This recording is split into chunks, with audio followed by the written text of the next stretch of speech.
Monsieur Rémi Aron.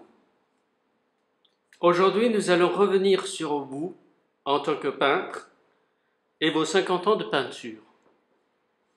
Nous allons parler que de la peinture et de votre parcours personnel.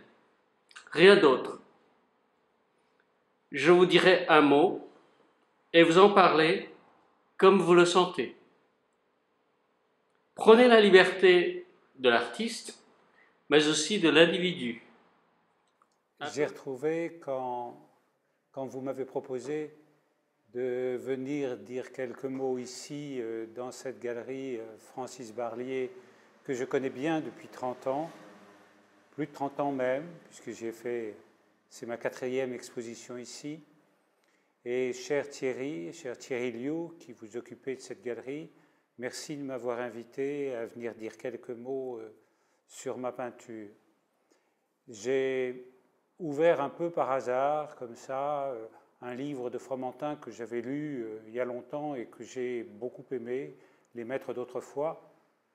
Et la page sur laquelle je suis tombé, c'est quelques lignes où il dit « L'art de peindre est peut-être le plus indiscret qu'aucun autre. C'est le témoignage indubitable de l'état moral du peintre au moment où il tenait la brosse. Ce qu'il a voulu faire, il l'a fait. Ce qu'il n'a pas voulu que faiblement, on le voit à ses indécisions. Ce qu'il n'a pas voulu à plus forte raison est absent de son œuvre. Quoi qu'on en dise et quoi qu'il en dise. Une distraction, un oubli, la sensation plus tiède, la vue moins profonde, une application moindre, un amour moins vif de ce qu'il étudie, l'ennui de peindre et la passion de peindre, toutes les nuances de sa nature jusqu'aux intermittences de sa sensibilité, tout cela se manifeste dans les ouvrages du peintre aussi nettement que s'il nous en faisait la confidence. Je vous ai lu cette phrase pour vous dire que probablement, comme peintre, il vaudrait mieux se taire et que sa peinture devrait parler suffisamment pour lui et sur ce qu'il a dans le cœur. Mais puisque nous sommes des humains et que nous avons malgré tout l'habitude de parler dans notre langue, le français, je vais essayer de vous faire percevoir certaines orientations de mon parcours personnel. C'est ce que fait, d'autre part, le marchand de tableaux que vous êtes en dirigeant cette galerie. C'est ce que fait l'enseignant. C'est l'état du père qui éduque ses enfants, ou de la mère, sont obligés de prendre des casquettes différentes, et ces casquettes différentes utilisent, bien entendu, un langage différent.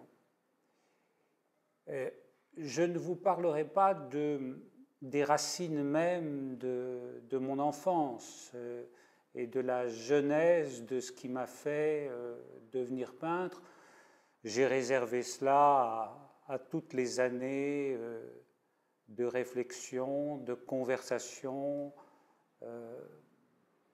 psychanalytique, si je peux dire, aussi bien avec les Bovici, avec Malle, puis Held, puis même Françoise Gorog et d'autres psychiatres éminents qui m'ont aidé régulièrement dans ma relation avec moi-même.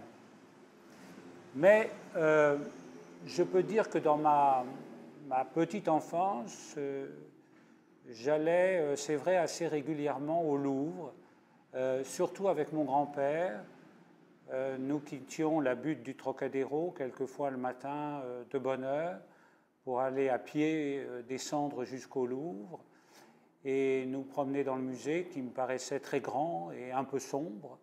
C'est vrai qu'il n'y avait pas beaucoup de monde à cette époque-là dans les musées, et même au Louvre, et on rentrait à l'heure pour le déjeuner pour ne pas faire attendre Louise. Voilà, c'était mon souvenir du Louvre. Et puis ensuite est arrivée l'adolescence, les les problématiques familiales dont je ne vous parlerai pas, et puis un retour d'un voyage en Grèce, et ça c'est assez précis dans ma tête. J'avais, comment peut-on dire, j'étais dans un état un peu d'incertitude, comme on peut l'avoir à cette époque, à cet âge de la vie. J'avais 15 ans, et j'étais rentré, je portais une grande cape noire, j'avais les cheveux longs, c'était avant 68, et j'ai l'impression que j'avais déjà, je pratiquais les paradis artificiels, si on peut dire. Hein. Et mon père avait eu très peur et m'avait indiqué l'un de ses camarades d'internat qui dirigeait un service à la Salpêtrière, et j'avais fait un séjour d'un mois ou deux à la Salpêtrière à cette époque de ma vie. Et ma mère m'avait apporté à ce moment-là une grande boîte de feutres de toutes les couleurs. Et je me rappelle que j'avais couvert des quantités de cahiers, de dessins à ce moment-là. Je ne sais pas ce qu'ils sont devenus par la suite, mais des quantités de dessins. Ce qui fait qu'en sortant de ce séjour, ma décision inconsciente, qui n'était pas une décision à cette époque-là, mais j'ai eu tout de suite envie de faire de la peinture. De peindre, c'était un moment qui devait correspondre assez bien à ma nature un peu autiste, qui, dans la relation avec les autres, était à ce moment-là assez délicate. Voilà, c'est la base que j'établis très très bien dans mon histoire personnelle, qui est le moment crucial qui m'a fait faire de la peinture, si on peut dire, qui m'a fait peindre et trouver dans ce moyen de manipuler les couleurs, les formes, le silence avec soi-même, qui a été, malgré toutes les étapes délicates de la vie, a été une ligne qui s'est poursuivie. Donc je peux dire que j'ai commencé à peindre à ce moment-là, et c'est assez précis dans ma tête. Voilà. Comme vous avez refusé d'aller plus loin, je ne vais pas vous relancer dans les questions. Vous dites comme j'ai promis, comme vous le sentez, d'accord? Comme vous ne voulez pas aller plus loin dans la genèse, on passe à la formation. Je veux dire, je ne vais pas plus loin dans la jeunesse parce que ça m'entraînerait à des années nouvelles de psychanalyse qui ne sont pas le lieu ni dans une galerie, ni par rapport à la peinture. Voilà. On passe à la formation. Là. Eh bien, ensuite, après cette décision que j'ai définie comme fondatrice de ma relation au monde, j'ai commencé à fréquenter des tas d'ateliers. J'ai fréquenté celui de Norza Debrenner à Montparnasse, qui était une élève de Zadkine. J'ai fréquenté le musée des arts décoratifs. Et puis, quelques années plus tard, j'ai voulu me présenter aux Beaux-Arts. Et je ne savais pas très bien dans quel atelier m'inscrire. Et je me rappelle très bien que c'était un ami de mon père, Julien Quin, qui m'avait dit, bon, écoute, c'est pas mal de l'inscrire, de proposer chez Saint-Gier. Et je me suis inscrit chez Saint-Gier au début des années 70 à l'École des Beaux-Arts.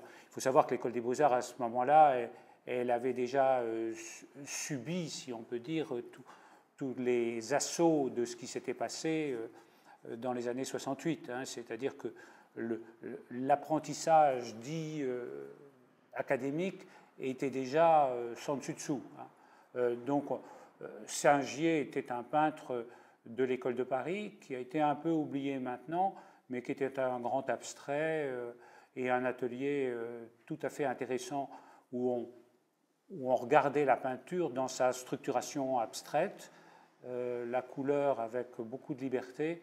Et à cette époque-là, d'ailleurs, je me rappelle très bien, si on en parle librement, qu'il y avait eu une exposition qui m'avait beaucoup intéressé et passionné, comme un moment aussi clé dans ma formation, c'est l'exposition de Bram van Velde. Il y avait une exposition de Bram van Velde durant cette période au Musée d'Art moderne, quand le Musée d'Art moderne que je fréquentais beaucoup se trouvait Palais de Tokyo. Il y avait, puisque Palais de Tokyo, c'était à l'IENA, vous savez, et j'allais souvent au Musée d'Art moderne.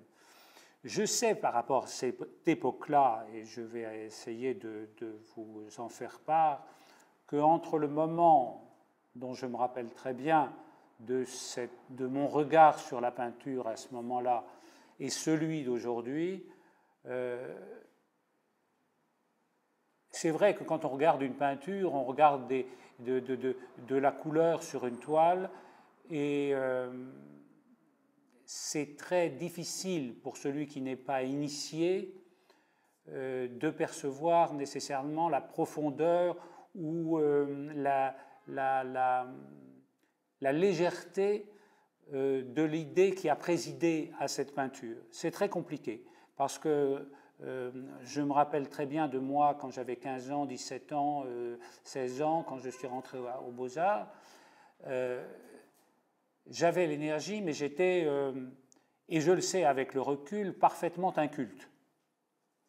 Inculte d'une certaine façon parce que je n'avais ni fait l'effort, ni fait le travail nécessaire au passage de l'image qui n'a pas de sens à celle qui a un sens.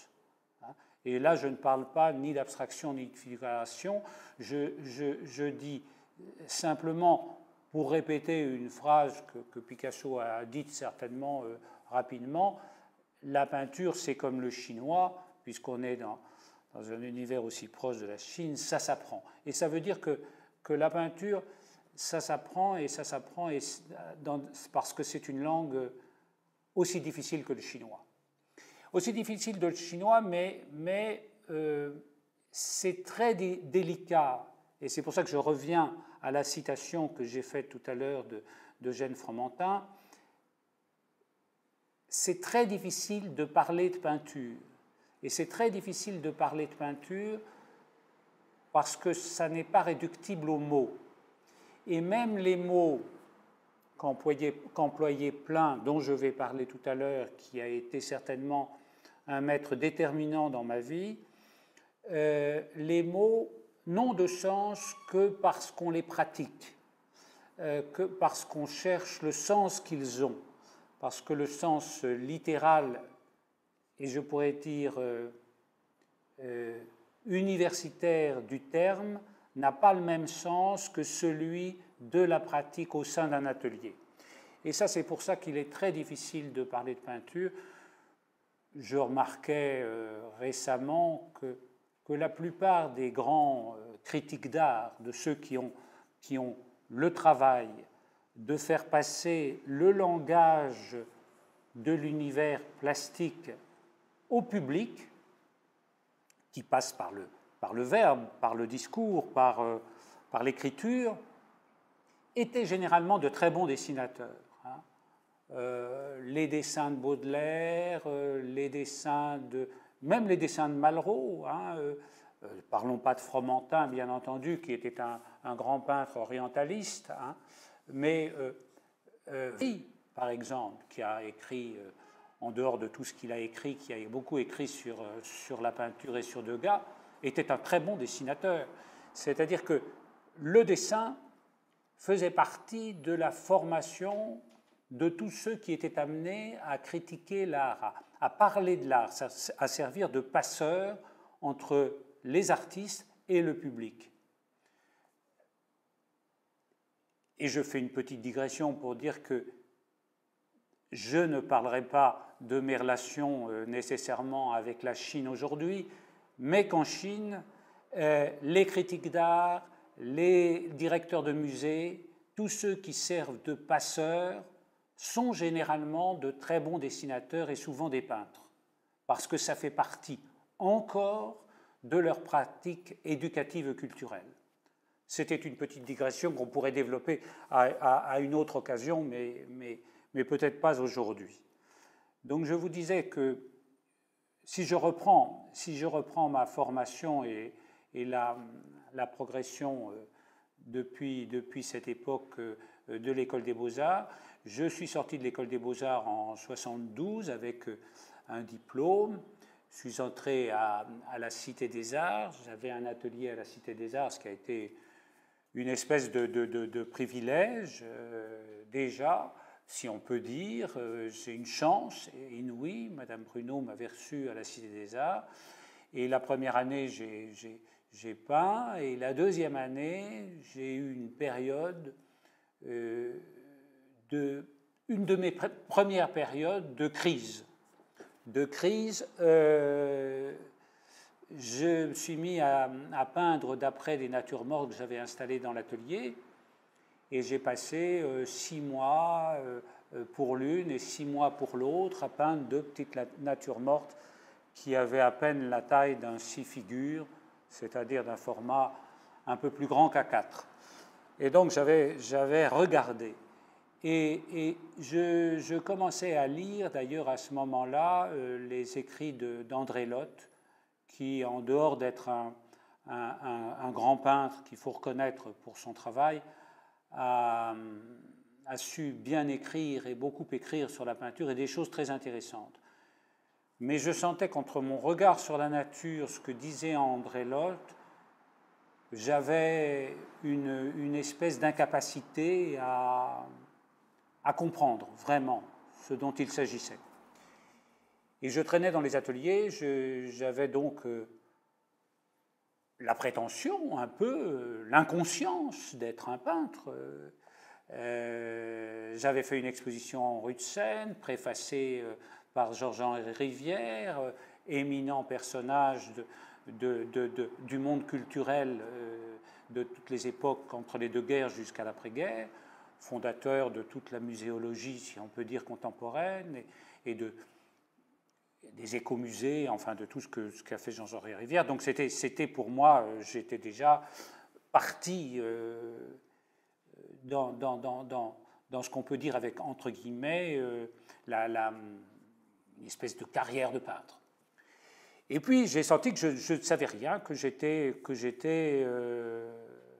assez incapable de pouvoir comprendre, dire ce que j'avais envie de dire et ce que j'avais envie de faire. Je fréquentais les musées, mais finalement je n'y comprenais rien.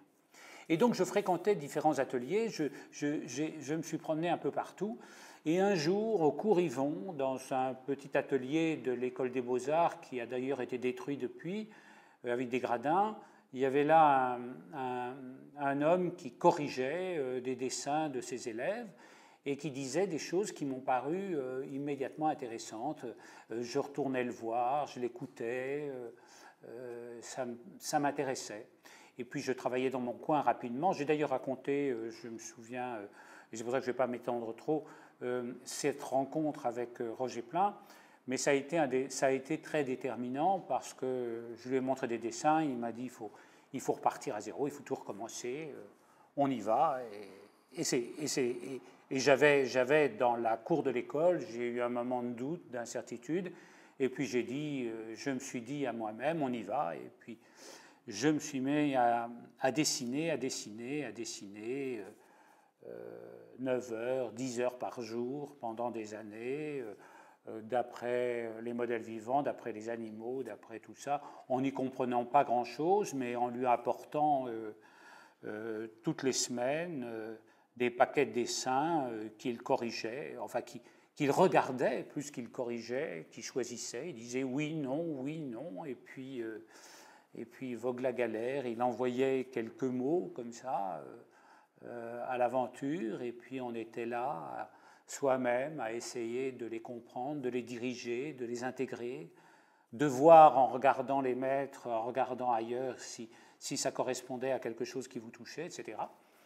Par ce biais-là, on faisait un travail inouï sur soi-même et dans sa relation au dessin, à la peinture, on allait voir beaucoup de dessins de maîtres, on allait voir beaucoup dans les musées, on essayait de comprendre, on lisait, et je lisais les écrits de maîtres, et je continuais régulièrement à dessiner, montrer, être renvoyé, en disant c'est pas ça, sans beaucoup plus d'explications finalement, parce qu'à cette époque-là, on avait moins besoin de prendre les élèves par la main pour leur faire franchir rapidement des étapes. Ensuite, moi-même, j'ai été professeur pendant presque plus de 30 ans, mais j'ai voulu certainement faire franchir des étapes un peu trop vite aux élèves. Tandis que Plein, lui, donnait des indications, suggérait des directions et corrigeait les résultats, mais sans donner beaucoup d'indications. Il fallait chercher par soi-même et faire confiance. Mais j'en ai parlé à une émission il n'y a pas longtemps, une émission de télévision, pour ne pas la citer, c'était Mandarin TV. J'ai parlé de quelque chose que, pour vous qui êtes là et qui m'écoutez, n'aura pas beaucoup de sens, mais quand il y avait un modèle au milieu d'un atelier et que Plein disait « Ne regardez pas le modèle, regardez tout autour et sentez le modèle dans l'espace », c'était quelque chose qui nous paraît, c'est langage incompréhensible. Comment ne pas regarder le modèle et dessiner le modèle? Et pourtant, c'est ça la réalité. C'est-à-dire que, et j'en parlais avec des artistes et des peintres il n'y a pas longtemps, aujourd'hui, le langage courant fait qu'on croit qu'une photographie est un dessin. On croit que si on détourne une photographie, on fait un dessin.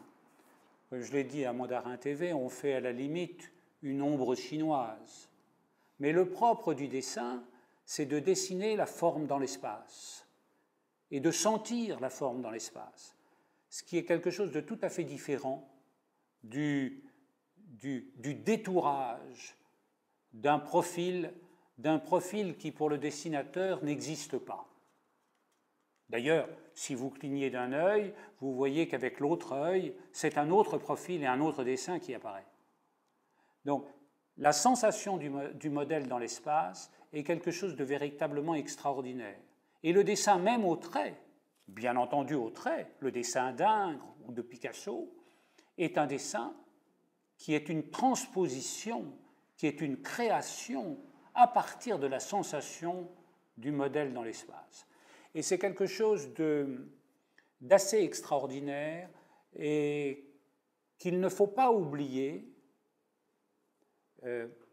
un secret qu'il ne faut pas oublier pour les générations qui viennent, parce que nous sommes envahis, bien entendu, de l'image photographique, et cette image photographique est une image plate sur le réel, sans épaisseur, sans la sensation de l'épaisseur, alors que tout le dessin et toute la peinture, c'est justement la transposition de la sensation et de la perception de l'épaisseur du spectacle du monde.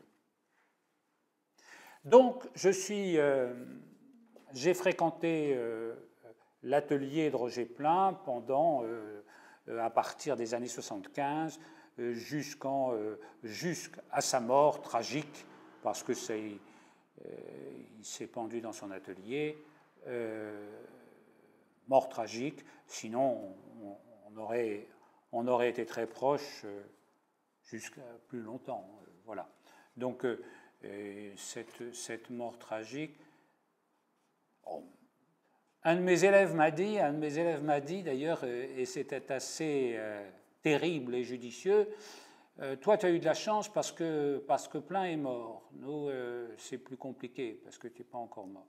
Enfin voilà, enfin, c'est un peu une plaisanterie, mais c'est assez terrible et assez tragique, mais c'est assez la réalité.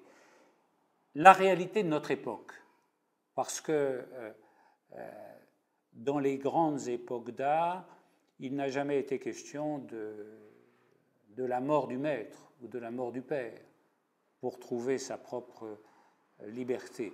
Les artistes se sont toujours reconnus descendants et même glorifiés d'avoir eu un maître. Ils ne se sont jamais trouvés diminués en reconnaissant leur père, P-E-R-E, hein, leur père dans l'art, leur maître. Donc, je crois qu'on est à une époque où on croit beaucoup à la génération spontanée, tandis que et à la valorisation, si on peut dire, d'une créativité brute. Alors que, comme je vous le disais tout à l'heure, d'une façon un peu pour commencer,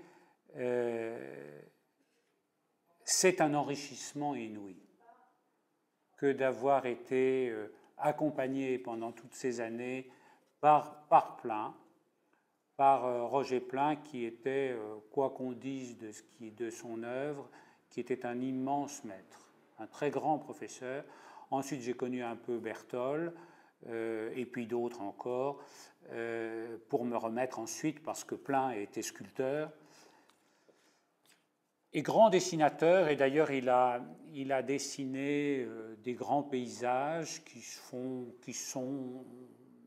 de la peinture en valeur, hein, si on peut dire, parce qu'il avait totalement bien compris les phénomènes de la lumière, les phénomènes du format, les phénomènes de la relation plastique au réel et de la composition. Mais je vous laisse la parole, Thierry, pour ne pas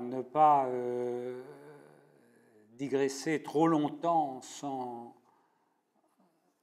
Pas de problème.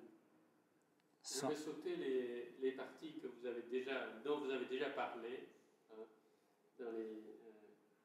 on continue. Si vous voulez. D'accord. Les maîtres. Allez, les maîtres, on peut dire les maîtres, mais on peut dire les amis. Pas les amiches, les amis. C'est-à-dire ces amis qui vous tiennent compagnie parce qu'on va les voir régulièrement et de leur fréquentation et de leur conversation, on en a du surcroît d'énergie. Quand on va au Louvre et qu'on va rendre visite à Poussin, à Lorrain, à Rembrandt et je pourrais dire à tous les autres qu'on aime, eh bien on en ressort vivifié, avec une énergie plus grande encore.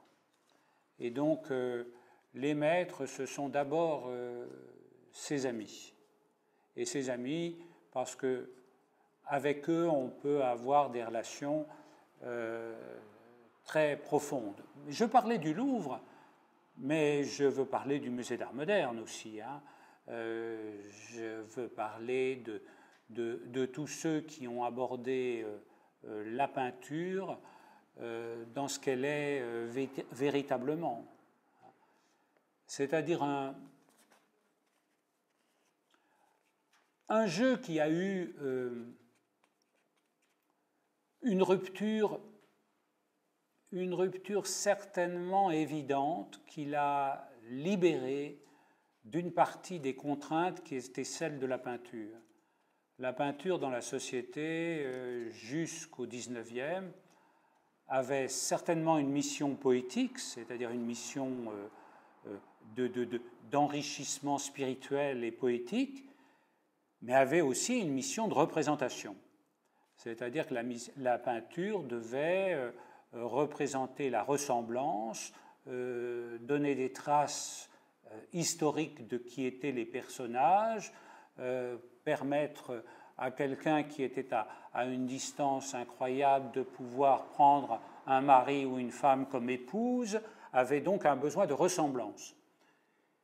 La photographie, avec toutes les limites que j'ai évoquées tout à l'heure, a très vite, pour tous les peintres et pour tout le monde, était beaucoup plus facile pour assumer cette fonction. C'est-à-dire la photographie représentait très bien la réalité, très rapidement, d'une façon très mécanique. Et donc, la peinture n'avait que deux solutions, soit essayer de rendre la profondeur, non pas comme le trompe-l'œil, mais comme Gérôme ou d'autres, encore plus théâtrale, par un académisme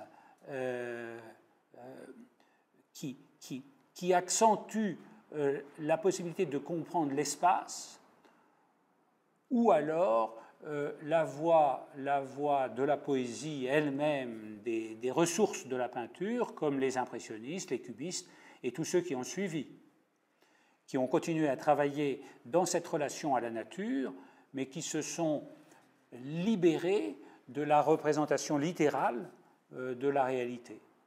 Pour comprendre la réalité, pour comprendre que la réalité picturale était une réalité sensible et en profondeur.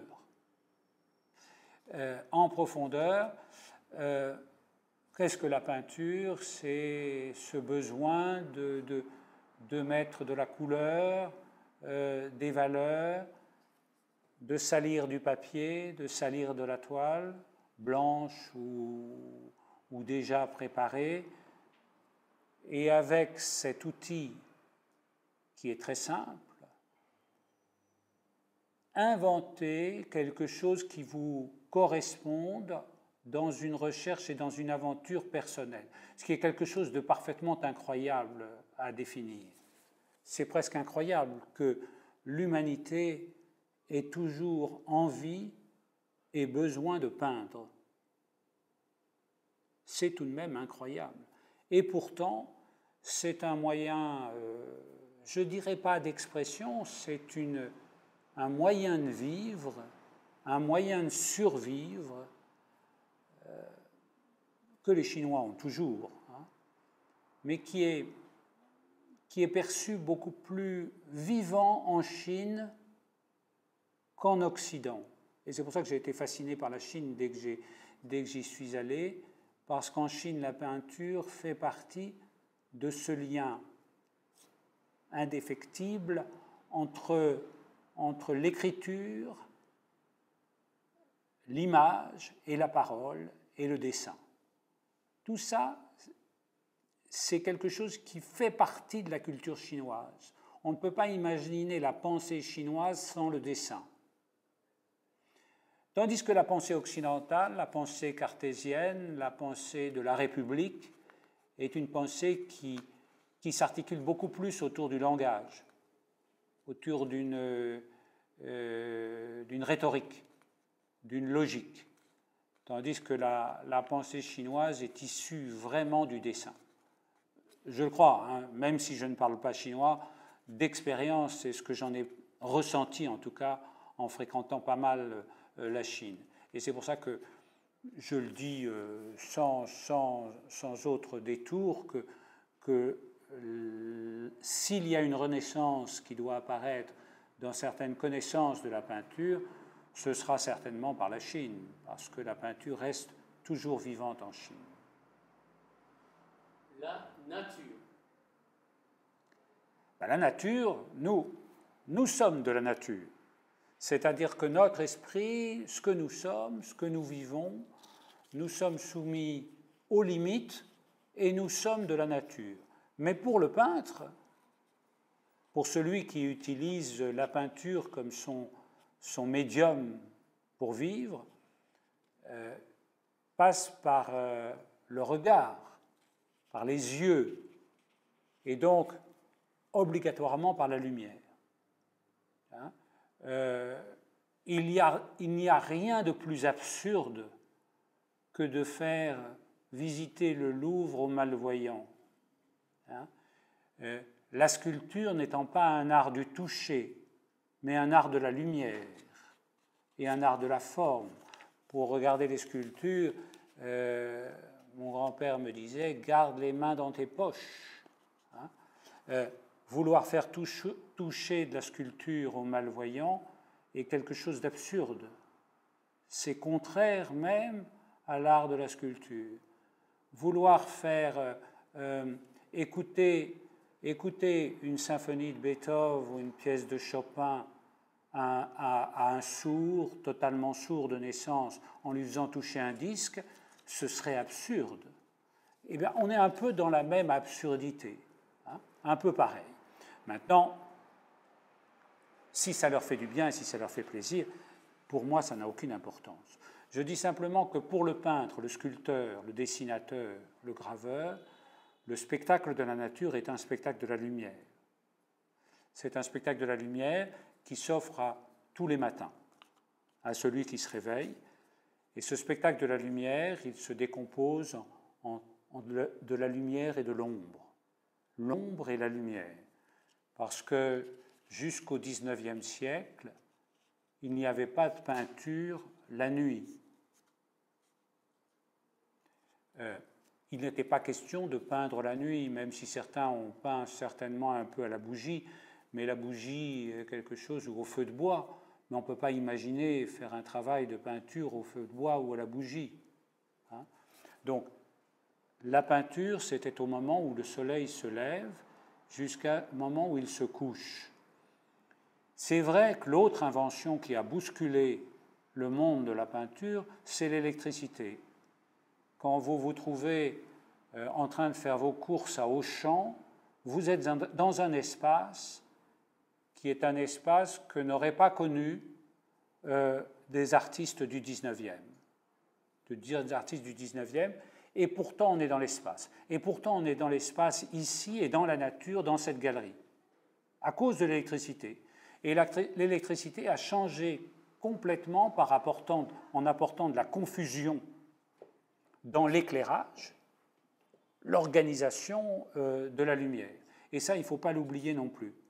C'est-à-dire que jusqu'au 19e et jusqu'à l'électricité, on installait les ateliers au nord avec de grandes verrières et on travaillait dans une lumière organisée, naturellement organisée. Et depuis l'électricité, maintenant, et ce qui est encore plus extraordinaire, pour que cette électricité n'ait plus rien à voir avec la nature, on fait des musées en sous-sol. C'est-à-dire qu'on fait des musées, et même quand on a la possibilité d'avoir une bonne lumière naturelle, on occulte les verrières naturelles pour ne présenter les œuvres qu'à l'électricité. Voilà où nous en sommes. Donc tout ça a bouleversé notre sensation des choses. Et la nature reste un vocabulaire, une grammaire de formes, de choses extrêmement extraordinaires pour le peintre. Et c'est pour ça que je vous disais que dans la formation, et à intervalles réguliers dans mon travail depuis les années 70, à certains moments, je suis dans l'atelier, et à d'autres moments, je vais dans la nature, ou je vais même dans la nature, dans le paysage, pour aller travailler sur le motif. Et j'aime beaucoup ça, parce que sur le motif, la forêt, la montagne, la mer restent la même qu'à toutes les époques. Donc ça, c'est très important. Et d'ailleurs, on peut imaginer très bien, en pratiquant soi-même le dessin d'après le paysage, une des raisons pour laquelle les impressionnistes sont allés, et jusqu'à partir du début du XXe siècle, sont allés vivre dans le Midi. Et on ne le dit pas, mais pour le peintre qui travaille sur nature, c'est évident. La plus belle lumière des paysages, c'est généralement à la tombée du jour, quand le soleil décroît. C'est là où on a la plus belle lumière. Mais avec les climats que nous avons ici en Île-de-France ou dans le nord de la France, il est évident qu'on ne peut pas peindre en dehors des périodes de l'été, du printemps et des jours où il ne pleut pas trop, où le temps n'est pas trop froid, etc. Dans le Midi,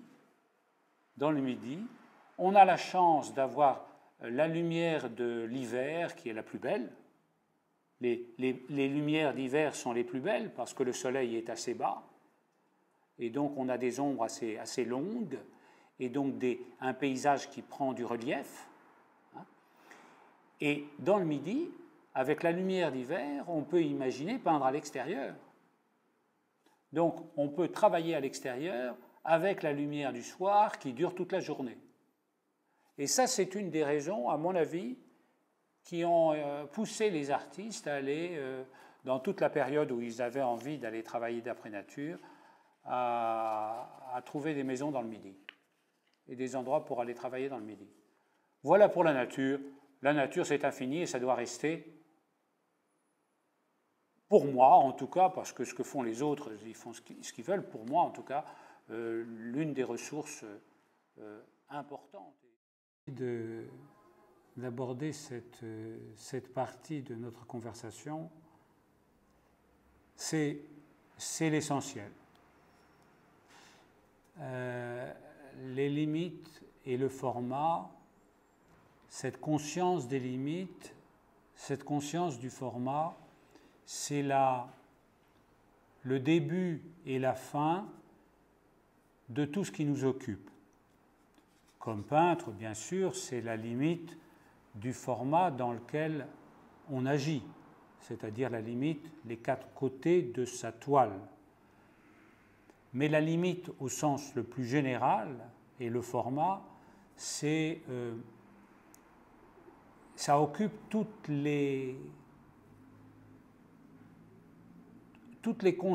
la conscience humaine.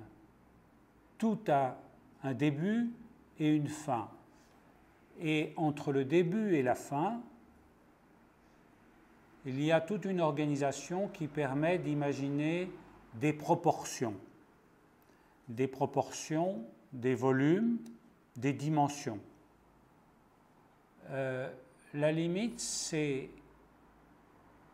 l'objet, si on peut appeler ça un objet, l'objet sacré de l'art. Et là, il y a probablement la différence entre un art brut, et je vais le dire, je vais parler exclusivement de moi, entre un art brut qui était mes premières expressions, je peux dire, dans mon enfance, et l'apprentissage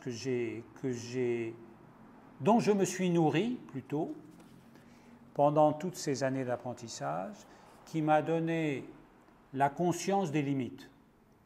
Et cette conscience des limites, c'est l'alpha et l'oméga de tout ce que nous faisons. Parce que les formes qu'on installe, les propositions qu'on présente, qu'elles soient abstraites ou figuratives, à l'intérieur des quatre côtés de son rectangle, avec des valeurs, des couleurs, des lignes, des virgules, des traits, des taches, ce qu'on veut, elles ont un devoir, et si elles n'en ont bien qu'un, c'est celui-là, d'essayer de fonctionner ensemble pour faire qu'elles marchent tout ensemble vers un sentiment d'unité. Mais ce sentiment d'unité et ce sentiment de proportion, il ne s'établit qu'à partir des limites. On peut donner des exemples pour que ceux qui n'ont pas, comment pourrait-on dire, la notion de ce dont nous parlons puisse avoir une chose plus tangible. Sur une droite à l'infini, il n'y a pas de proportion. Pour avoir une proportion, il faut déjà définir un segment, c'est-à-dire un morceau de droite. Et c'est à partir de ce morceau de droite, un segment, qu'on peut établir une proportion entre deux. On peut couper ce segment en deux ou en trois et avoir des proportions. Des proportions sont des rapports. Eh bien, les limites, pour le peintre, c'est ce qui fait la base de son travail. Et ensuite, ces limites, c'est la base de sa liberté. Et c'est la conscience de ces limites qui fait la possibilité de composition. Voilà, je pourrais m'étendre beaucoup sur cette notion, mais je crois bien que c'est le grand secret de notre art. Le geste. Le geste, on ne peut pas éviter la question du geste. Quand on a vu corriger ses maîtres, quand on a vu comment ils posaient la peinture ou le crayon sur une toile, on a soi-même son propre geste, on a un geste qui emballe, on a un geste qui réunit, on a un geste qui accueille, et ce geste fait partie de la peinture, parce que la peinture, elle prend corps par le geste. Et le geste qui libère, c'est le geste... Il faut beaucoup gratter, comme on disait, il faut beaucoup dessiner pour que le geste aide l'esprit à réunir les choses entre elles, pour que le geste permette aux choses de se réunir par l'arabesque. Et c'est le geste et la trace posée sur le papier qui aide l'esprit à comprendre que tout le spectacle du monde est un spectacle qui à chaque fois est renouvelé, à chaque fois qu'on ouvre les yeux.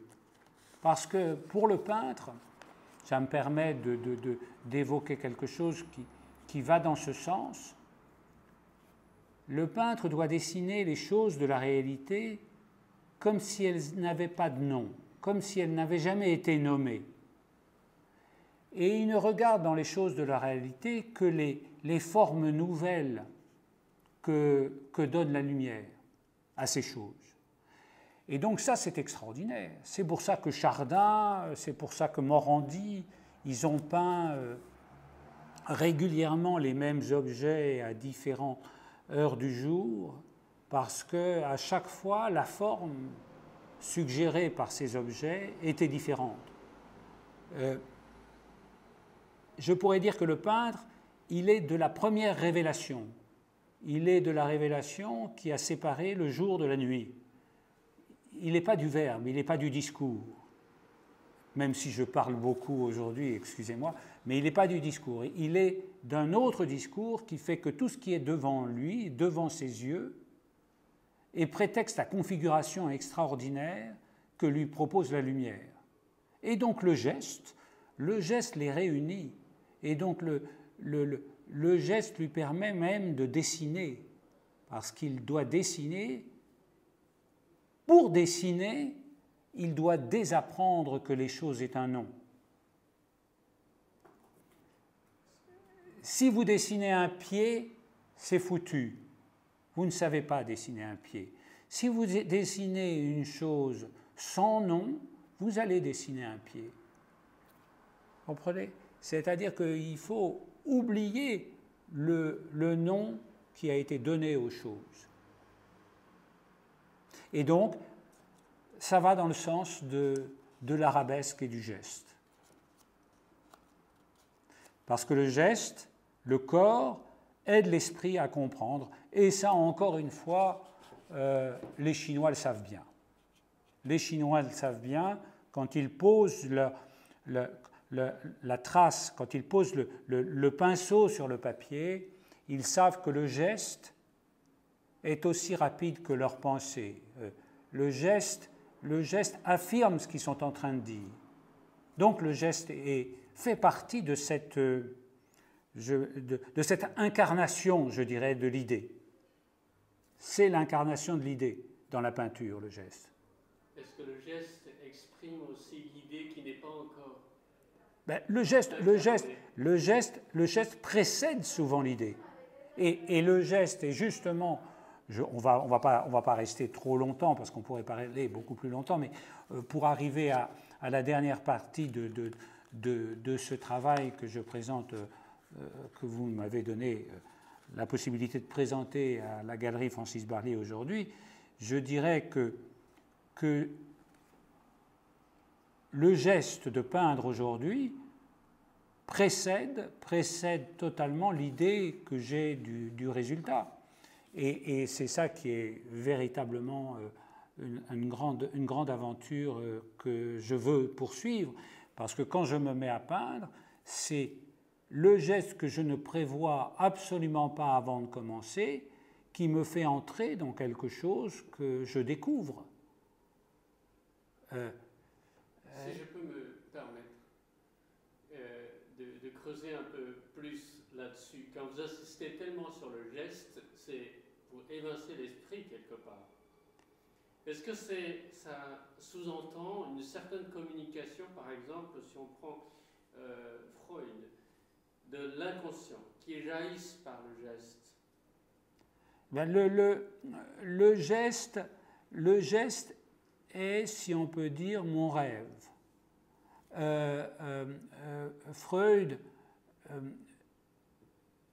sait parler avec des mots, et l'inconscient se révèle, si on peut dire, par des verbes, par des mots, par une articulation. Pour le peintre, l'inconscient probablement se manifeste par le geste. C'est votre verbe. C'est probablement notre discours et notre verbe, et le mien, oui. Merci. Couleur et valeur.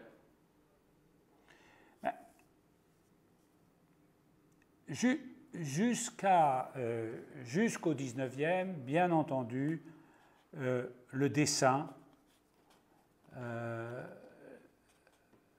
qu'on a considéré toujours comme le principe mâle de la peinture, primait sur la couleur.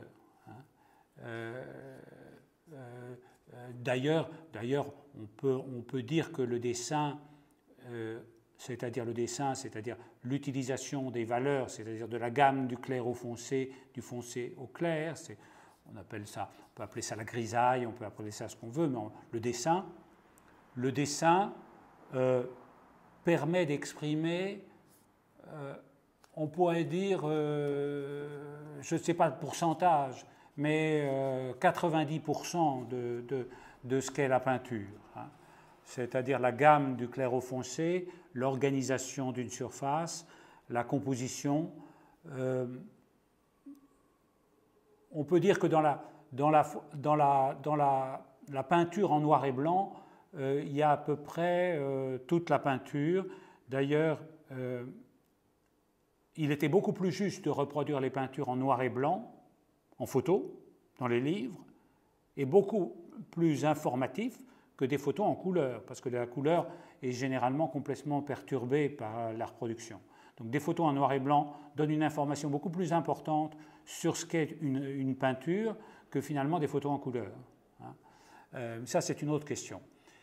La couleur, c'est quelque chose qui correspond tellement à notre siècle. Et l'aventure de la couleur a commencé, comme on l'a dit tout à l'heure, au milieu du XIXe siècle.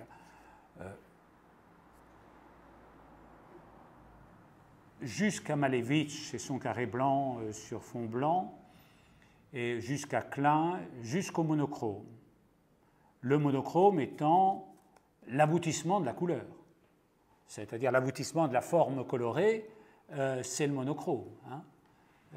C'est le monochrome et il en est à sa perfection. Donc il y a une tension entre la couleur et la forme qui reste toujours une tension dynamique.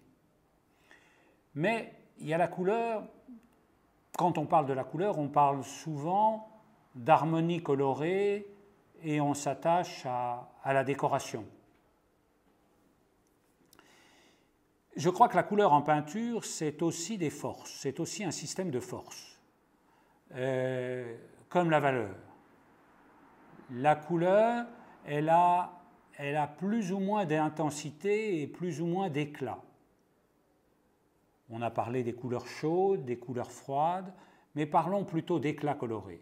C'est-à-dire, dans son intensité, la couleur est un autre langage que la valeur. Vient, comment pourrait-on dire, confirmer, vient donner de la chair au langage qui a été exprimé dans la gamme du clair au foncé. J'ai l'impression que là, je suis un peu trop pratique et que je risque de perdre votre compréhension. L'organisation du tableau se fait par une gamme de clair au foncé, de foncé au clair, tout ça organisé dans les limites du format pour créer un univers cohérent et harmonieux. Jusqu'ici, c'est le dessin. Le dessin.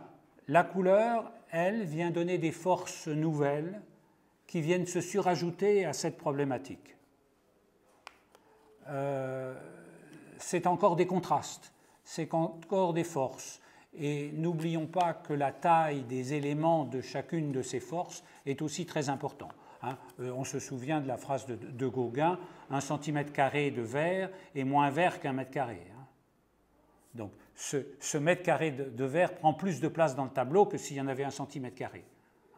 Donc ça c'est très important, la taille des surfaces. Voilà, ça fait partie des choses un peu professionnelles qu'on se dit entre nous.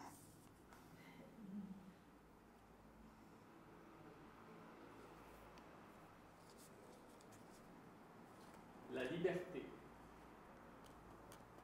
La liberté, la liberté, la liberté, la liberté. Oh là là, la liberté, la liberté.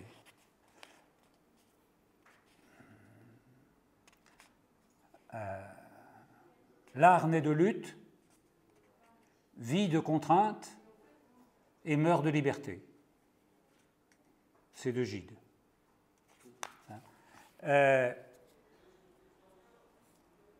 La liberté, bien entendu, mais la liberté, il faut jouer le jeu jusqu'au bout. C'est-à-dire que la liberté, dans les limites, la liberté par rapport au format, la liberté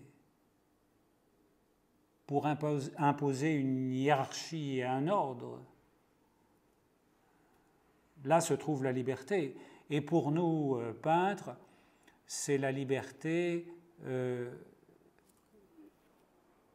des formes entre elles. Et si la liberté dans la contrainte me semble une bonne définition de nos arts.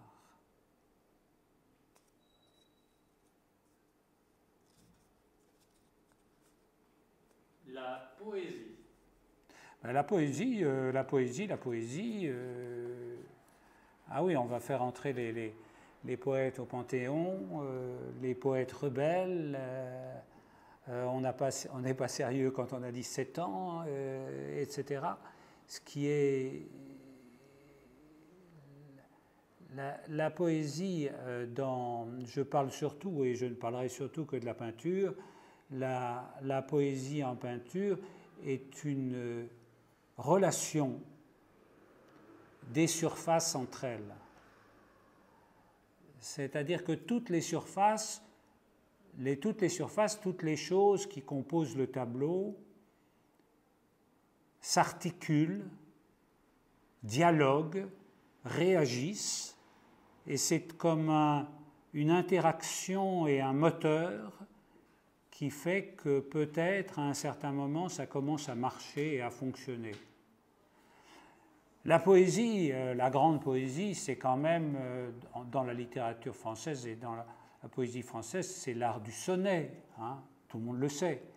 Le sonnet est fait de 1000 contraintes, la césure, les quatrains, etc., etc. L'organisation du sonnet, c'est un art magnifique, fait de contraintes.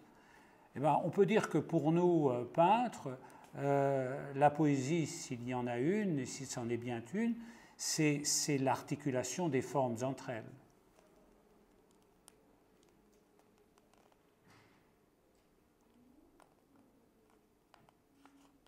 Le style. Ah, le style. Le style, oui, il faut faire attention avec le style. Le style, c'est ce qu'on peut voir éventuellement, et d'ailleurs ça n'a qu'une importance très relative d'ailleurs, mais le style, ce n'est pas la facture. Le style, c'est ce qui ressort de l'originalité profonde d'un être dont on peut avoir une impression après qu'il soit mort. Peut-être.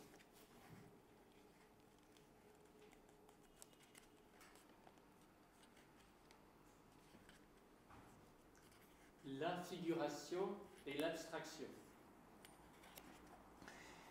Alors là, pendant le vernissage de cette exposition, plusieurs m'ont dit « Ah, mais alors tu vas vers l'abstraction, etc. etc. » Moi, je n'ai pas du tout l'impression, parce que j'ai l'impression que dans ce que j'ai essayé de vous dire depuis tout à l'heure, c'est-à-dire que ma recherche est dans la sensation de la nature, du paysage, de la profondeur. Hein, je me rappelle la phrase de Cézanne qui conseillait à tout le monde, ses amis, aux peintres, peignez en profondeur. Hein, peigner en profondeur, c'est-à-dire peigner dans une sensation de l'espace. Hein. Et donc, quand on m'a dit tu vas vers l'abstraction, ce n'est pas du tout de l'abstraction. Dès qu'on travaille dans une espèce de poésie plastique et qu'on travaille dans l'idée de l'espace et des limites, on travaille dans un espace figuratif. Parce que toute la peinture figurative, que ce soit, je ne vais pas tous les citer, hein, que ce soit Tintoret, Raphaël et tous les autres, quand on regarde le Balthazar Castiglione, il est dans un espace plastique bien défini. Les compositions du Tintoret, c'est un espace plastique, mais c'est un espace abstrait. Hein. Donc la figuration et l'abstraction, ça me paraît tout à fait un faux débat. Un faux débat, c'est vrai que Mondrian paraît abstrait, mais il n'est pas abstrait, c'est qu'il compose. Il compose avec les forces colorées, les dimensions colorées, et il est dans un espace pictural, pas figuratif, mais comme j'ai essayé de vous dire tout à l'heure, toutes les choses de la réalité, pour le peintre, ne sont de la réalité que parce qu'elles ont perdu de nom, elles n'ont plus de nom. Elles sont des configurations où cette demoiselle et le canapé et le sol, tout ça fait partie de la même configuration, du même agrégat. Et le spectacle du monde est un agrégat pour le peintre, qui révèle des choses qui avancent et qui reculent. Donc tout est abstrait, finalement, ou tout est figuratif. La nouveauté et l'originalité.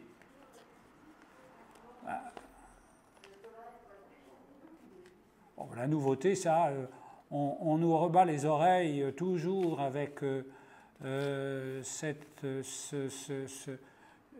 vers de Baudelaire au fond de l'inconnu pour trouver du nouveau, hein, sans se rendre compte que c'est le dernier vers des Fleurs du Mal, et quand Baudelaire en parle, il veut parler de la mort.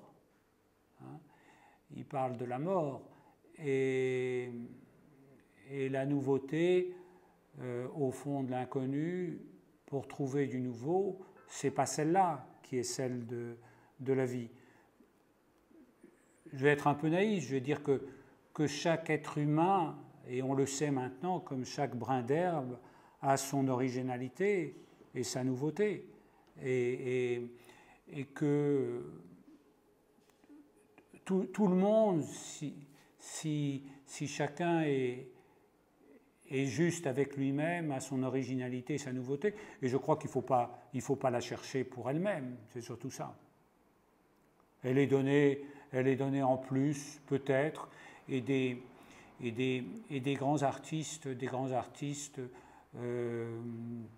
qui ont changé le regard sur les choses, comme Picasso ou quelques autres, on n'en a besoin que de quelques-uns par siècle. Hein. Et on a besoin de quelques Mozart, pas beaucoup plus. Mais tout le reste est nécessaire. Et si chacun on a envie de le faire, si on a besoin de faire, c'est nécessaire. L'harmonie. je vous dirais qu'Harmonie est fille adultérine, c'est-à-dire fille volée sur les us, sur les coutumes et sur le conformisme de Mars et de Vénus. Hein? Harmonie, ce n'est pas quelque chose qui est banal, c'est quelque chose d'exceptionnel. C'est une violence faite sur les habitudes entre l'amour et la guerre. C'est un combat. Et c'est un combat qui vient rarement, mais qui quelquefois est celui d'une effusion passionnelle, comme l'harmonie de la mythologie, fille adultérine de Mars et de Vénus.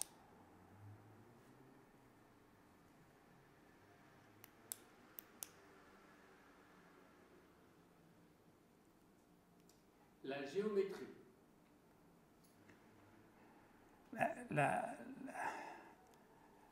La géométrie fait partie de l'élaboration, si on peut dire, de l'élaboration de ce qu'est une œuvre artistique. Alors, il y a la géométrie plate, et puis il y a la géométrie dans l'espace.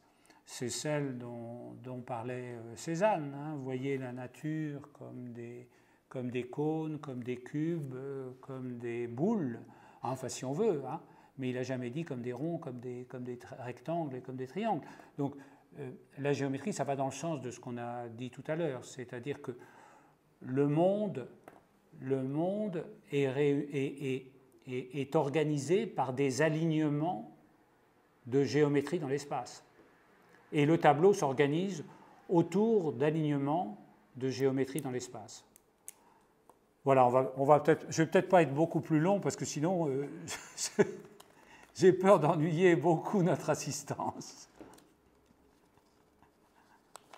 Le temps et l'espace. Le temps et l'espace. L'espace, je vous en ai déjà parlé. L'espace pictural, je vous en ai déjà parlé.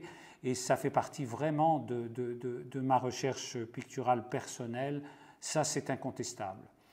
Le temps, c'est plus compliqué. Le temps, je pense que ce sont les Orientaux et les Chinois qui ont intégré beaucoup plus la notion du temps dans leurs œuvres. La peinture chinoise se définit, si on peut dire, comme la trace d'un moment qui est celui où le peintre rassemble toutes les forces de l'univers et la trace qui subsiste est une trace du moment. Pour la peinture occidentale, ce n'est pas tout à fait la même chose.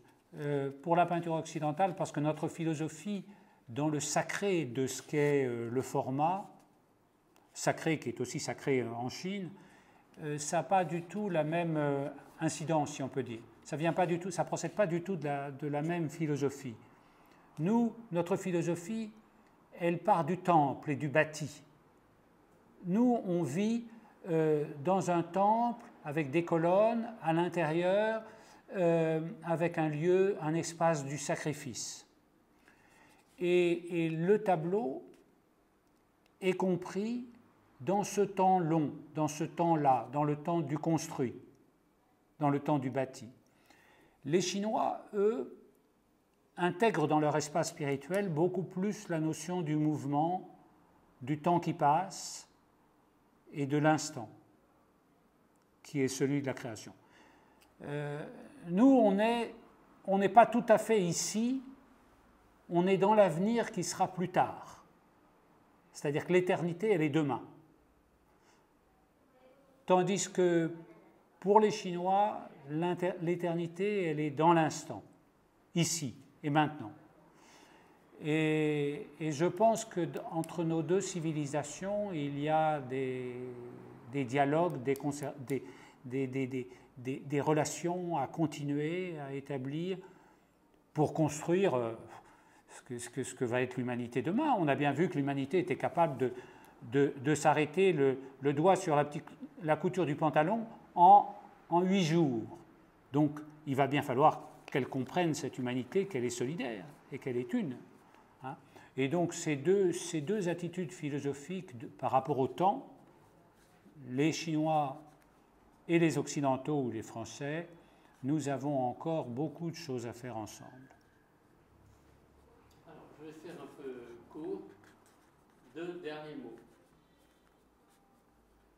Le regard. Ben, le regard, j'ai déjà évoqué ce que je peux en dire régulièrement, c'est que le regard, ça s'éduque, ça s'apprend, et que malheureusement, et c'est d'une expérience personnelle, on n'est pas parce qu'on est jeune, parce qu'on est libre, parce qu'on a 17 ans, sauf si on est Rimbaud, ou alors qu'on est Mozart quand on voit les sonates qu'il a composées à 8 ans. Il avait eu le temps d'intégrer tout le passé grâce à son père, peut-être entre la 5e et la 8e année. Hein. Il avait eu le temps, très vite. Donc tout ça n'est encore pas une question de temps. Mais le regard brut n'est pas nécessairement celui qu'il faut cultiver. Donc le regard, ça s'éduque. Et le goût? Ben, le goût, c'est un peu la même chose. Hein. Maintenant, on dit facilement tous les goûts sont dans la nature. Non, il y a le bon et le mauvais. Hein. Et le bon et le mauvais, ça s'éduque à la fréquentation assidue des grands maîtres. Si on n'aime pas Chopin, Mozart et Beethoven, peut-être qu'on n'aime pas la musique. Si on n'aime pas Corot, Delacroix, Chardin et tous les autres, peut-être qu'on n'aime pas la peinture. Hein. Donc, il ne s'agit pas de savoir si ce qu'on aime soit au moment où on est. Il faut dire à ceux qui veulent éduquer leur goût d'aller aimer ceux-là. Et tant qu'ils ne les aiment pas, il faut qu'ils fassent l'effort. Quand ils aimeront Poussin, eh ben on pourra dire qu'ils sont sur la bonne voie. S'ils n'aiment pas Poussin, ben tant pis pour eux. D'accord, merci d'avoir répondu à... J'ai essayé d'être le plus direct possible, excusez-moi d'avoir peut-être été un peu péremptoire, mais tout ça est amené à beaucoup d'incertitudes. Hein. Je parais comme ça parce que je vous ai parlé directement un peu catégorique, mais tout ça c'est beaucoup d'incertitudes. Une très bonne question, mais je suis bien incapable de le dire. J'ai évoqué tout à l'heure que régulièrement et à intervalles réguliers, je continue à travailler d'après nature. Mais dans l'atelier, il se trouve qu'à certains moments, je ne sais plus du tout faire ce que j'étais en train de faire. C'est-à-dire que ce que je montre aujourd'hui, ici dans cette galerie, c'est un travail qui est apparu, et je peux le dire, apparu comme une partie de moi-même, sûrement, parce que si on savait qui on était, on s'arrêterait. On a toujours des parties de soi-même qu'on se découvre, comme le disait Thierry. La peinture, il doit y avoir des résonances avec son inconscient. Donc, et moi, quand j'ai dans mon parcours personnel, j'ai toujours ressenti, j'ai jamais peint pour fabriquer des choses. Hein. D'une certaine façon, heureusement, ça n'a jamais tellement bien marché, au sens, parce qu'on n'a pas parlé du marché, au sens du marché, j'ai jamais eu ça n'a jamais marché, c'est-à-dire que j'ai jamais eu un style qui a spécialement bien marché, même si j'ai toujours eu des amateurs, mais ça n'a jamais marché au sens où on est obligé de produire suivant un style, ou suivant un style avec les guillemets que le public donne à ce terme, un style qui serait toujours reconnaissable par l'amateur pressé. Donc, il y a chez moi certainement un style qui est le style de l'authenticité de moi-même. C'est-à-dire que quand je peins, je ne peux pas faire autrement que peindre ce que je suis en train de peindre. Et ce que j'ai fait précédemment, ces paysages un peu qu'on a qualifiés de métaphysiques, etc., m'ont amené, par un détour que je n'ai jamais présenté jusque-là, à faire un double travail. C'est-à-dire que comme si je creusais deux filons différents. Je continuais le travail précédent tout en grattant un peu ailleurs pour me mettre en état de déséquilibre. Je pense que la peinture est toujours aussi de se mettre en état d'inconfort. Hein. Dès qu'on devient confortable, moi je sens en tout cas pour moi que quelque part ça ne m'intéresse plus. Ça ne m'intéresse plus de faire des choses d'une façon confortable. Donc j'ai mené ce travail un peu coloré, un peu violent, en parallèle de ce que je faisais précédemment, parce que suivant les matins à l'atelier, je n'avais pas le même esprit. Et puis pendant la durée du confinement, nous étions, comme tu le sais, Nathalie, ma femme qui est peintre aussi, à Neaufles. On est resté 3 mois à Neaufles et on a beaucoup peint. Et mon travail s'est orienté véritablement dans cette direction. Beaucoup d'étoiles qui sont ici, les petites en tout cas, les moyens et les petits formats, ont été faits pendant la période du confinement. Et c'est ce qui m'a décidé de suggérer à Thierry et à Francis Barlier, qui l'ont accepté, de les présenter ici. Mais le passage qui fait de l'un à l'autre, je dirais, c'est comme des filons dans une mine que l'on creuse, et puis à un moment, ça s'épuise et on ne sait pas pourquoi.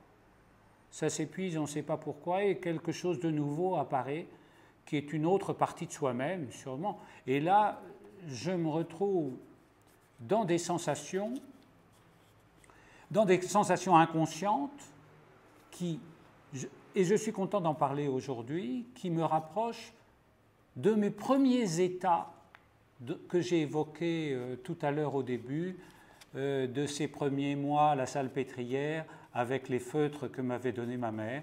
Et ce n'est pas pour faire une madeleine, mais j'ai l'impression de me retrouver un peu dans le même état avec du temps qui est passé entre les deux, quoi. Du temps, si ce n'est que ça.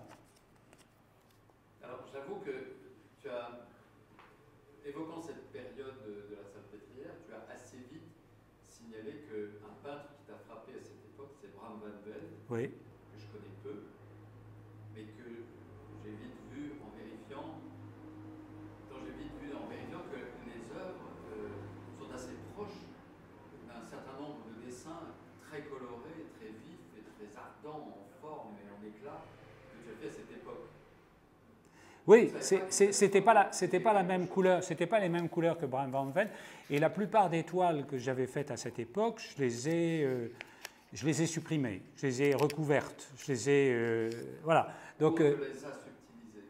Comment? Ah non, mais j'avais gardé quelques dessins, voilà, quelques dessins, quelques gouaches, parce que ça se range plus facilement. Mais les toiles, je les ai beaucoup recouvertes ensuite, en reniant cette partie brute de ma personne. Voilà, de cette époque en tout cas. Voilà. Mais ça fait partie de la vie, hein, c'est comme ça. Il n'y a rien à dire. Donc, je ne peux pas en dire beaucoup plus. Hein. Peut-être que tout ça est complètement nul, mais je le fais parce que j'aime bien le faire, j'ai envie de le faire. Et j'ai évoqué tout à l'heure la question des casquettes. J'ai eu des responsabilités pendant longtemps dans mon existence de peintre. J'ai été professeur, donc j'ai dirigé un atelier pendant plus de 30 ans. Et là, à mes élèves, il n'était pas du tout question de les confronter à l'incertitude, à mes incertitudes, ni à les pousser dans leurs propres incertitudes. C'est-à-dire que je pense que la casquette de professeur et d'éducateur est quelque chose de bien spécifique. Il faut bien savoir ce qu'on fait. Parce qu'on on apprend à ses élèves à marcher. On ne les met pas sur les sentiers de montagne pieds nus en les poussant en avant. Parce que la liberté qui serait la leur n'est pas assez nourrie, n'est pas assez fortifiée. Je voyais l'autre jour au vernissage une très jeune fille chinoise délicieuse avec son père, et elle fait de la danse. Elle fait de la danse d'une façon magnifique. Elle travaille énormément, elle veut être danseuse, etc. Et je disais que j'ai toujours admiré ce métier des danseurs qui passent 15 ans, 10 ans, 8 heures par jour à la barre, en souffrant, en dominant leur corps, dominant leur souffrance, etc. Pour le jour sur scène, sourire, faire un entrechat ou un saut avec le sourire en paraissant que ce soit totalement naturel et évident, comme s'il l'avait toujours fait, comme si c'était une grâce inouïe. Hein? Donc, le métier d'éducateur est une casquette que j'avais prise aussi dans la fidélité à Plein, qui considérait que ce qui nous avait passé, il fallait le passer aussi aux autres, et donc avoir un rôle de transmetteur. Ce que ne font plus du tout les écoles, hein, ça je peux le dire, parce que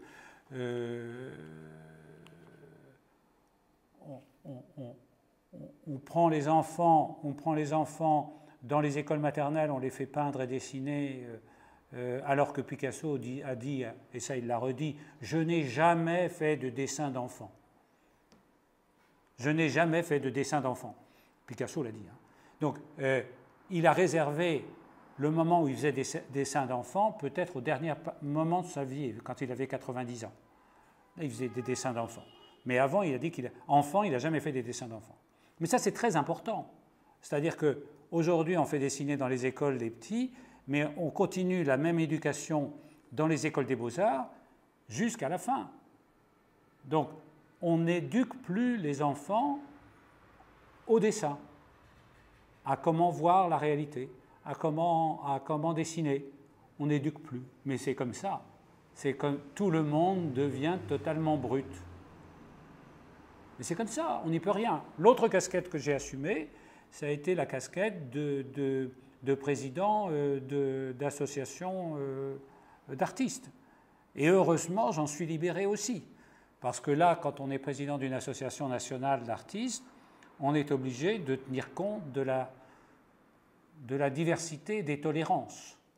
Donc, de la diversité, de la tolérance et de l'expression de chacun des membres de cette association. Donc, on est encore coincé avec une autre casquette. Aujourd'hui, je n'ai plus de casquette. Je n'ai que la casquette de moi-même et c'est déjà assez difficile. Et je suis en plus, j'ai 4 enfants, mais je ne suis plus responsable de leur éducation. Ils sont grands, ils sont adultes et qu'ils fassent ce qu'ils veulent. Donc je n'ai plus la casquette de père non plus. Parce que ça aussi, c'est une casquette. Il ne faut pas croire que ce soit simple d'être père ou mère. Hein. On n'est pas libre quand on est père. On est obligé de donner l'image du père. Et donner l'image du père, c'est une entrave à sa propre liberté. C'est évident, c'est évident. Donc, il faut remettre tout ça à sa place, quoi. Et la société a besoin qu'on remette tout ça à sa place. Quand on fait œuvre d'éducation et quand on est père, on n'est pas là pour être libre. On est là pour être père ou pour être mère. Enfin voilà, on joue son rôle. Est-ce que je peux me permettre de revenir à une phrase que tu as dite qui m'a beaucoup frappé et touché. Tu disais que le temps est le lieu où la peinture chinoise rassemble tout ce qui est spirituel pour elle. Et de ce fait, pour les Chinois, l'éternité est dans l'instant. Ah mais ça c'est... Alors, tu parles de la peinture chinoise traditionnelle, tu parles de la façon dont les Chinois aujourd'hui conçoivent encore la peinture. Je parle de la peinture chinoise dans la tradition de la peinture chinoise. La peinture chinoise, mais ça fait un autre débat, parce que on peut en parler longuement de la différence entre la peinture occidentale et la peinture chinoise. Et j'ai essayé d'évoquer le fait que le format est un espace, aussi bien pour le peintre occidental que pour le peintre chinois, qu'on pourrait dire sacré. Et cet espace sacré est un espace sur lequel le peintre chinois et le peintre occidental il transmet quelque chose de spirituel. La philosophie chinoise et la pensée chinoise, elle n'est pas du domaine du passé et de l'avenir. La pensée chinoise est un regard vers la nature. Et l'homme est tout petit devant le spectacle immense de l'univers. Pour le chinois, comme pour l'occidental, la différence est majeure. L'occidental considère que l'homme est au centre de l'univers, toute la pensée occidentale, depuis les Grecs, enfin même la chrétienté, l'Ancien Testament, c'est l'homme qui est au centre de l'univers, et Dieu a créé l'homme à sa ressemblance. Le chinois ne pense pas du tout à ça. Les Chinois, enfin si je ne me trompe pas, considèrent que l'homme est une toute petite partie de l'univers. D'ailleurs, dans la peinture chinoise traditionnelle, les humains qui sont représentés dans des configurations extraordinaires de montagnes, d'eau, de nuages, etc., sont souvent tout petits. Et ça, c'est la réalité de la Chine. Et le peintre chinois, quand il peint, avec l'encre, le papier et le pinceau, fait un travail énorme sur lui-même, de sagesse, de pensée, de spiritualité, pour que la trace qu'il laisse sur le papier, que ce soit une calligraphie ou un paysage, alors qu'il n'a pas le droit à la reprise, hein. C'est un papier qui absorbe, c'est-à-dire que si c'est raté, on le jette. Mais si c'est raté, c'est parce que le peintre n'était pas le paratonnerre de toutes les forces de l'univers suffisamment conscient. C'est-à-dire qu'il n'était pas suffisamment rassemblé pour être dans ce moment d'éternité qui est le peintre quand il peint, le peintre chinois quand il peint. Et si je ne fais pas d'erreur, et je parle sous le contrôle de Thierry et de Tia, qui sont deux Chinois très, très conscients de tout ça, la Chine, l'éternité pour la Chine, elle est dans l'ici et maintenant.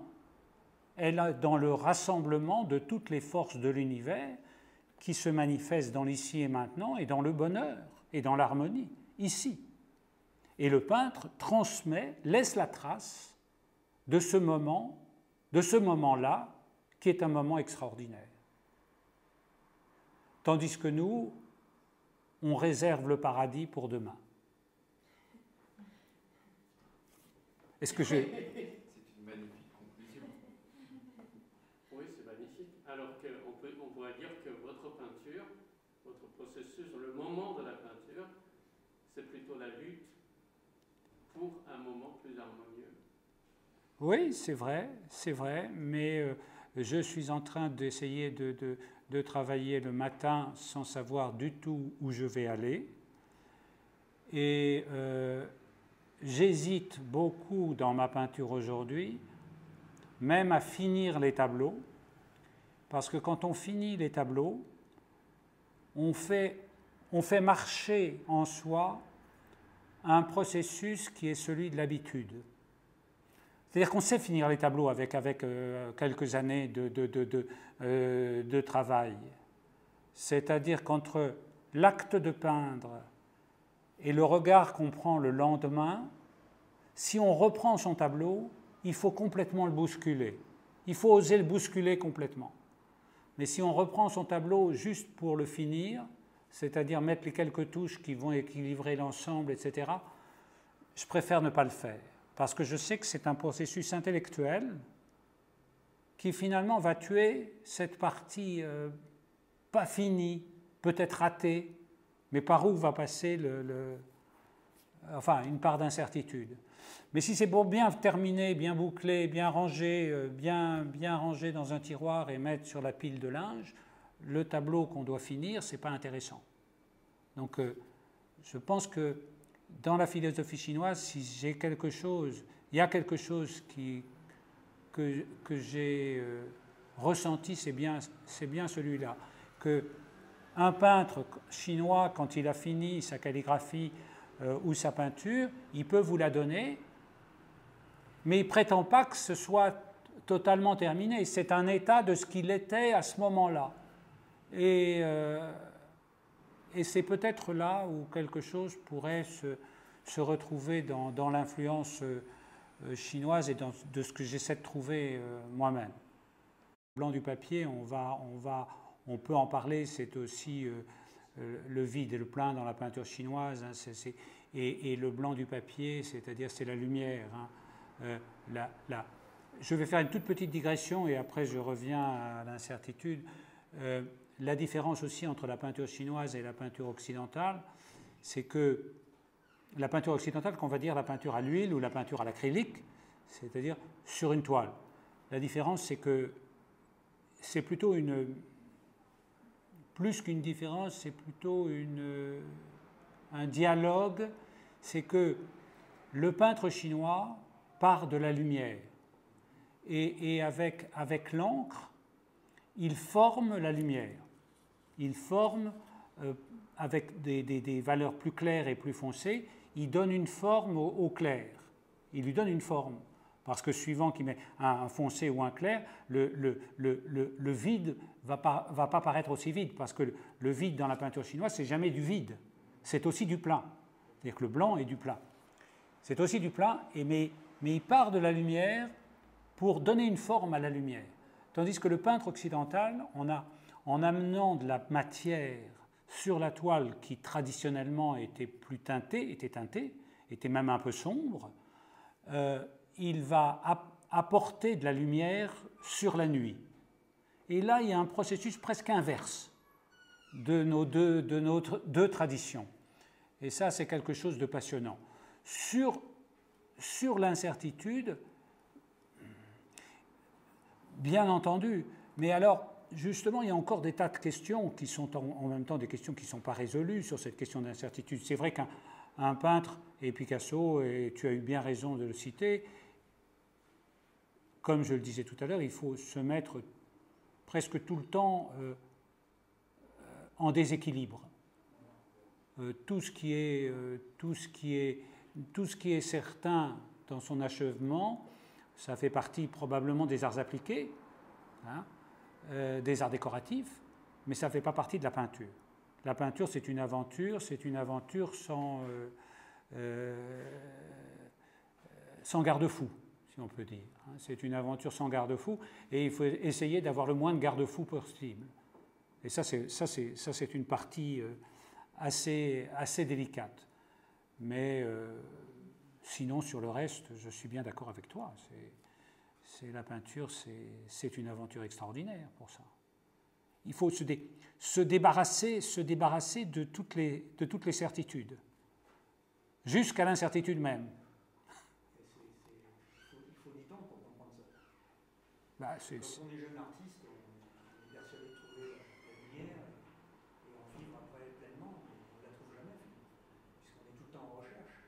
Et c'est ça qui est passionnant, c'est le parcours, plus que l'aboutissement. Et quand on disait à Picasso, vous cherchez, il disait non, moi je trouve. Mais c'est vrai qu'il avait même l'habitude de noter presque les heures sur ses dessins. Parce que c'est ça qui compte le plus aussi, c'est du fonctionnement. C'est-à-dire que il faut travailler, il faut fonctionner, mais pas travailler pour travailler, parce que ce n'est pas du travail, je ne pense même pas que ce soit des métiers, ce n'est pas des métiers, la peinture. C'est de l'exploration, ce n'est pas des métiers. C'était des métiers du temps où la peinture avait besoin de faire des portraits, comme je l'ai dit, où il avait besoin de faire des choses qui soient codifiées pour un besoin, si on peut dire, commercial, économique. Maintenant, pourquoi il y aurait un besoin, pourquoi il y aurait un commerce de la peinture? Sauf si si on considère, et ça on n'a pas parlé cet après-midi, mais ça pourrait être un sujet différent, du marché, du marchand, du débat, des finances internationales et de la spéculation, ça c'est un autre problème, un tout autre problème. Mais c'est pour ça que j'ai toujours été un peu en contradiction avec les grandes associations des professionnels, des artistes, parce que je ne considère pas que l'art soit une profession, que la peinture soit une profession. C'est une nécessité, c'est de la poésie, c'est du besoin, c'est de la respiration. C'est un handicap pour celui qui a à le faire, c'est que, comme je vous l'ai dit tout à l'heure, même si vous n'avez pas bien compris, c'est que toutes les années d'analyse n'ont pas réussi à me débarrasser de la peinture, parce que c'est une passion, mais c'est une passion douloureuse aussi. Ceux qui vivent sans la peinture peuvent vivre beaucoup mieux peut-être, parce qu'ils ne sont pas dans l'incertitude permanente. Hein. Si on peint, c'est qu'on manque d'air. Hein. Donc si on manque d'air, c'est que ce n'est pas tout à fait confortable, l'existence.